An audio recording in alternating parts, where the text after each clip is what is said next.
আমি পুরো জীবনে কত টাকা আয় করব সেটা লিখিত। কে আমার জীবনসঙ্গী হবে সেটা লিখিত। আবার কবে কোথায় মারা যাব সেটাও লিখিত।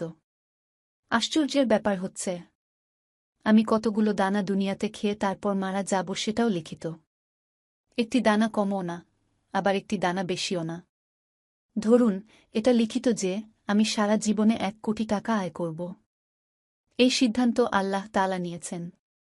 আমি হালাল উপায়ে আয় করব নাকি হারাম উপায়ে আয় করব সেই সিদ্ধান্ত কিন্তু আমার।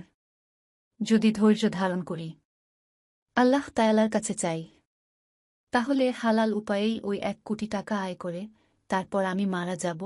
আবার হারাম উপায় হলেও ওই 1 কোটি টাকাই। Nothing more or nothing less. আমি যে একটি ফল আজকে ঢাকায় বসে খাচ্ছি, সেটা হয়তো মালয়েশিয়া কিংবা থাইল্যান্ড বা অন্য কোনো দেশ থেকে ইম্পোর্ট করা। ওই গাছে যখন মুকুল হয়েছে, তখনই এটা নির্ধারিত যে সেটি আমার কাছে পৌঁছাবে। এর মধ্যে কত পাখি ওই ফলের উপর বসেছে, কত মানুষ ওই ফলটি ছিঁড়তে গিয়েছে। দোকানে অনেকে এই ফলটি নেড়েচেড়ে রেখে গেছে, পছন্দ হয়নি, কিনেনি।